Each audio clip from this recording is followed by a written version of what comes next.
السلام علیکم ورحمۃ اللہ وبرکاتہ۔ اس وقت پوری دنیا میں کورونا وائرس سے بچنے کے لیے احتیاطی تدابیر کی جا رہی ہیں، وہاں ہی پاکستان میں بھی احتیاطی تدابیر کی جا رہی ہیں۔ جس طرح ڈاکٹروں نے کہا ہے، اطباء نے کہا ہے کہ کسی بندے وائرس کا کوئی پتہ نہیں چلتا دوسرے آدمی وائرس ہے، تو اس سے بچنے کے لیے معانقہ نہ کرو، مصافحہ نہ کرو، یعنی ہاتھ نہ ملاؤ اور گلے نہ ملو۔ اور صف بندی کے حوالے سے بھی دو اس کے رخ ہیں۔ پہلا رخ سرکار عبد کرار صلی اللہ علیہ وسلم نے فرمایا کہ اقیموا صفوفکم، فرمایا کہ اپنی صفوں کو سیدھا رکھو، وتراسوا فإنی اراکم وراء ظہری، فرمایا کہ اپنی صفوں کو سیدھا رکھو اور ایک دوسرے کے ساتھ مل کر کھڑے ہو، میں تمہیں پیچھے سے ایسے دیکھتا ہوں جیسے سامنے دیکھتا ہوں۔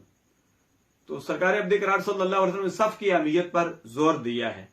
لیکن موجودہ جو یہ وبا آئی ہے، اس سے بچنے کے لیے تو ڈاکٹر نے کہا کہ یہ وائرس پھیل سکتا ہے، تو اس حوالے سے میں گزارش کروں گا، چونکہ جمعۃ المبارک بھی کل ہے، نماز تراویح بھی کل انشاءاللہ العزیز ہم پڑھیں گے، باقی نمازیں بھی ہم پڑھ رہے ہیں، تو اس حوالے سے میں گزارش کروں گا کہ درمیان میں اگر فاصلہ رکھا جائے تو یہ ہمارے حق میں بہتر ہوگا۔ اس کورونا وائرس سے ہم نے بچنا ہے، جس کے لیے آپ کو میں مثال دیتا ہوں کہ نماز میں فرض ہے قیام۔